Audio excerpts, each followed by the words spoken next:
रहमान अस्सलाम वालेकुम। क्या हाल है तमाम देखने वालों के? सब अपने घर में खुश रहें, आबाद रहें, आमीन सुम आमीन। आज हम कोकोनट लड्डू बना रहे हैं, जिसके लिए हमने 1.5 कप कोकोनट का वो बुरादा जो होता है, कोकोनट पिसा हुआ बाज़ार में जो इजीली मिल जाता है, ये वो है 1.5 कप।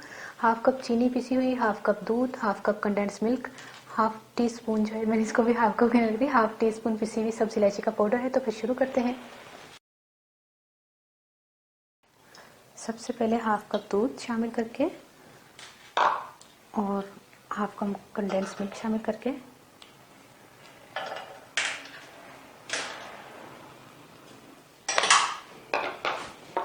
चीनी पिसी हुई हाफ कप।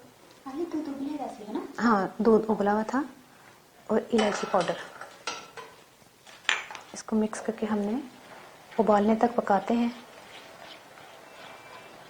जैसे ही उबाल आ जाए, चीनी भी घुल गई है, चीनी तो आपको पता है पिसी हुई थी। इस टाइम पर हमने खोपरा शामिल कर देना है और इसको अच्छी तरह मिक्स करना है।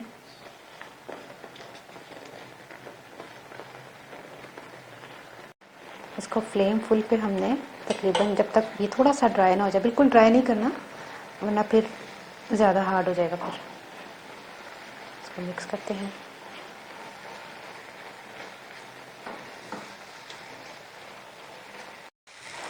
चूल्हा बंद कर दें। तकरीबन मैंने 1 मिनट इसको पकाया है।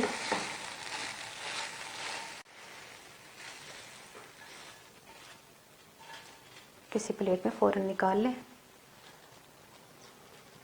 जैसे ही ठंडा होगा फिर हम इसके लड्डू बनाएंगे। ये देखें ठंडा हो गया है। अब हम इसके लड्डू तैयार कर लेते हैं। थोड़ा सा आधा कप जो है हमने तकरीबन पिसा हुआ खोपरा लेना है और लड्डू को हाथ आपके साफ़ होने चाहिए, क्योंकि आपने जो है ना इस चीज़ का ज़रूर ख्याल किया कीजिए कि हाथ साफ करके हर काम करें। ये देखिए कितने सॉफ्ट, कितने ज़बरदस्त बने हैं माशाल्लाह से।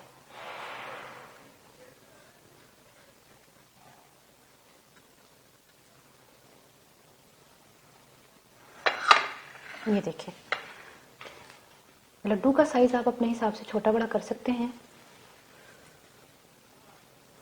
हल्के हाथों से ही बन रहा है माशाल्लाह से।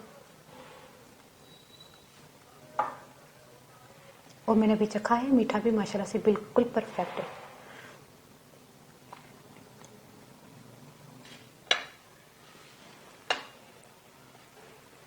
ये देखें लड्डू जो है वो बनकर तैयार हो गए हैं। अब आपने बनाकर जो है मुझे बताना आपको ये रेसिपी कैसी लगी। हूँ मैं पंजाबी साजा। अच्छा, मैं ना 1.5 कप खोपरा लिया सी पिसिया दा, ते आधा कप कंडेंस मिल्क सी, आधा कप चीनी सी, ते आधा कप खुला दूध सी। उन्होंने तीनों ਨੂੰ ਮਿਕਸ ਕਰਕੇ ਇਲਾਇਚੀ ਪਾਊਡਰ ਪਾ ਕੇ ਹਾਫ ਟੀ ਸਪੂਨ ਇਲਾਇਚੀ ਪਾਊਡਰ ਸੀ ਉਹ ਪਾ ਕੇ ਨਾ, ਤੇ ਮੈਂ ਇੱਕ ਉਬਾਲ ਤੱਕ ਉਹਨੂੰ ਮੈਂ ਪਕਾਇਆ। ਫਿਰ ਨਾਲ ਹੀ ਖੋਪਰਾ ਸ਼ਾਮਿਲ ਕਰਕੇ ਨਾ, ਤੇ ਉਸ ਤੋਂ ਬਾਅਦ ਉਹਨੂੰ ਤਕਰੀਬਨ 1 ਮਿੰਟ ਮੈਂ ਪਕਾਇਆ ਤੇਜ਼ ਫਲੇਮ ਤੇ ਨਾਲ ਹੀ ਉਹਨੂੰ ਥੋੜਾ ਉਤਾਰ ਕੇ ਫੌਰਨ ਕਿਸੇ ਪਲੇਟ 'ਚ ਪਾ ਦਿੱਤਾ। ਤੇ ਪਲੇਟ 'ਚ ਪਾਉਣ ਦੇ ਬਾਅਦ ਨਾ ਉਹਨੂੰ ਮੈਂ ਠੰਡਾ ਕੀਤਾ। ਠੰਡਾ ਕਰਨ ਦੇ ਬਾਅਦ ਮੈਂ ਉਹਨੂੰ ਲੱਡੂ ਬਣਾਉਣਾ ਸ਼ੁਰੂ ਕਰਤੇ ਨੇ। ਲੱਡੂ ਬਣਾਉਂਦੇ ਹੋਏ ਮੈਂ ਗੋਲ ਗੋਲ ਜਦੋਂ ਲੱਡੂ ਬਣਾਏ ਨੇ ਤੇ ਨਾਲ ਹੀ ਉਹਨੂੰ ਕੋਕੋਨਟ ਉਹਦੇ ਉੱਤੇ ਕੋਟਿੰਗ ਕਰ ਦੇਣੀ ਹੈ ਪਿਸੇ ਖੋਪਰੇ ਦੀ। ਤੇ बहुत आसान रेसिपी है, बना के ट्राई करके मुझे ज़रूर दसना तो रेसिपी कैसी लगी। अपनी दुआ ज़रूर याद रख लेना। ओके, अल्लाह हाफिज़।